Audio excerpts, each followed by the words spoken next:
অনেক দিন পরে আজকের একটা মিনি ব্লগ নিয়ে চলে আসলাম। ছোট্ট ব্লগটা কিন্তু অনেক মজার।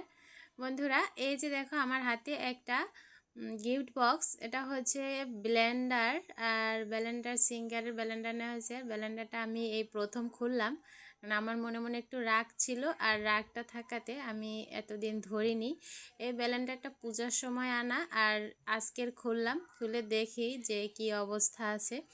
আর এই ব্লেন্ডারেই আমি একটা মজার জিনিস বানাবো, যেটা এখনকার সিজনে কিন্তু আমাদের খুবই প্রিয় একটা খাবার। এই যে এখন চলে আসলাম নারিকেল কোরানোর জন্য, নারিকেল ভাঙতেছি। আর এই খাবারটা বানানোর জন্য আমাদের কিন্তু এরকমের নরম নারিকেল দরকার হবে। মোটামুটি নারিকেল হয়েছে, এই যে যতটা শক্ত, এটা কিন্তু শক্তও না নরমও না, একদম মাঝামাঝি টাইপের যে নারিকেল হয় সেই নারিকেলটা নিতে হবে।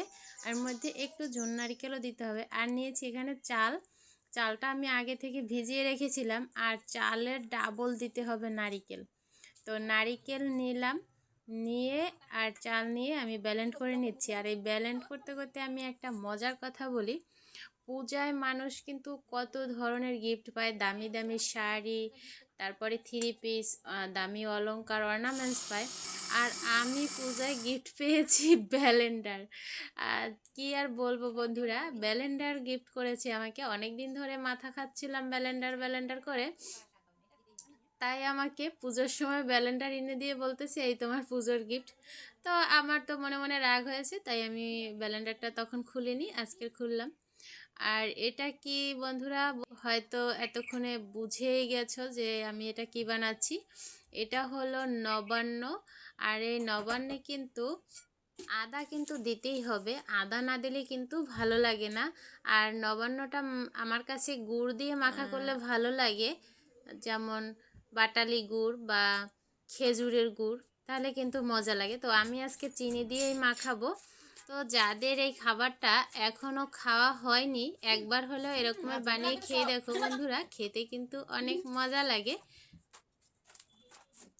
আর এই নবান্নটা যত নারিকেল হবে ততই মজা লাগে, আর বেশি শীতের সময় আরও বেশি মজা হয়, কারণ শীতের দিনে যখন নবান্ন মাখা হয় নারিকেলের তেলটা উপরে সুন্দর ভেসে উঠে, দেখতেও খুব ভালো লাগে, ফুলের মতো ফুটে ফুটে থাকে। তো আমার মাখানো শেষ। আমি এখন একটু এর মধ্যে কিন্তু একটু লবণ দিতে হবে, যেহেতু চিনি দিয়ে মাখিয়েছি তাই একটু লবণ দিয়ে দিলাম। এখন আমি একটু টেস্ট করে দেখি যে খেতে কেমন হয়েছে। তো বন্ধুরা, তোমরা কতটা এনজয় করেছো আমার এই ছোট্ট মিনি ব্লগটা আমি জানি না। তো তোমাদের সাথে শেয়ার করতে পেরে আমার খুব ভালো লাগলো, এতদিনের জমানো কষ্টটা একটু হালকা হলো।